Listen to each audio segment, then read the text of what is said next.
Sa isa pong tweet na inilabas ng Atomic Wallet, isang kilalang self-custodial crypto wallet provider, binigyan po nila ng pansin ang potensyal na returns sa pag-invest kay XRP.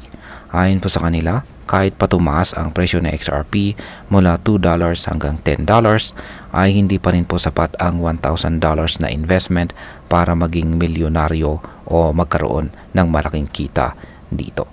Kaya yan po ang siyang ating pag-uusapan sa video na ito. Pero bago po tayo magpatuloy, ay pakibasa na lamang po ang disclaimer dito sa ibaba ng ating screen.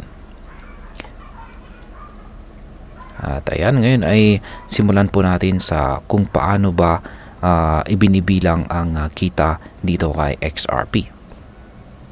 Ayan. Kung mag-i-invest po tayo ng $1,000 dito kay XRP habang ang presyo nito ay nasa $2 per token, makakabili po tayo ng 500 na XRP tokens. Kapag tumaas po ito sa $10 na presyo, magiging $5,000 ang halaga ng ating 500 tokens. Kaya sa madaling salita ay kikita po tayo ng $4,000. Ngunit hindi ito ang get rich quick na sitwasyon na inaasahan ng marami. Malagang tandaan na kung gusto po natin kumita ng malaki, kailangan po natin ng mas malaki o mas mataas na initial investment. Kaya kung nais mo pong kumita ng $1 million mula kay XRP na nasa $10 ang presyo per token, kakailanganin po natin na magkaroon ng 100,000 na XRP. At upang makuha natin ito, kakailanganin po natin na mag-invest ng $200,000. Ayan, ngayon ay pwede bang maging milyonaryo tayo sa long-term na investment? Ayan, kung titignan po natin ang posibleng halaga ni XRP sa mga susunod na taon, may mga nagsasabi na posible po itong tumaas ng malaki sa mga susunod na 5 to 10 years. Halimbawa ay may mga prediction na maaring umabot sa XRP ng $30 sa loob ng 5 taon. Kung mangyari po ito, magiging $60,000 ang halaga ng 2,000 na XRP tokens. Ngunit hindi pa rin ito life-changing para sa karamihan. Samantalang may mga nagsasabi naman na posible itong umabot sa $100 hanggang $1,000 sa loob ng 10 taon.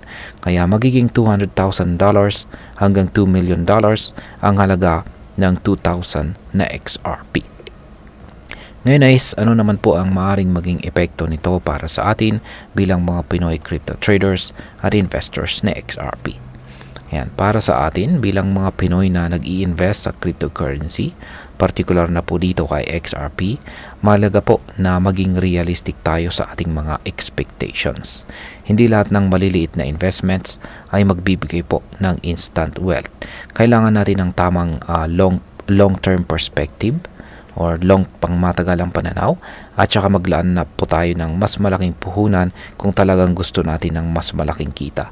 Kaya naman kung tayo ay nag-iisip na mag-invest ng maliit na halaga dito kay XRP, maghanda po tayo na maghintay ng matagal. Baka hindi po agad-agad ito magbibigay ng napakalaking returns. Arayan, bilang panghuli ay ang masasabi ko naman po rito ay importante pa rin po ang long-term investing. Pero kailangan din nating na maging realistic sa mga prediction at saka expectations natin. Kung interesado po tayo kay XRP, baka kailangan po natin na mag-invest ng mas malaki at maghintay ng mga taon bago natin makita ang mas malaking kita. Pero sa mga hindi po kayang maglagay ng malaking halaga, mas okay pa rin mag-invest sa maliit na halaga at magkaroon ng tamang outlook sa market. At ayan, hanggang dito na lamang po tayo sa video na ito mga ka-crypto. Marami pong salamat sa panonood. Ingat po tayo lagi at God bless po sa ating lahat.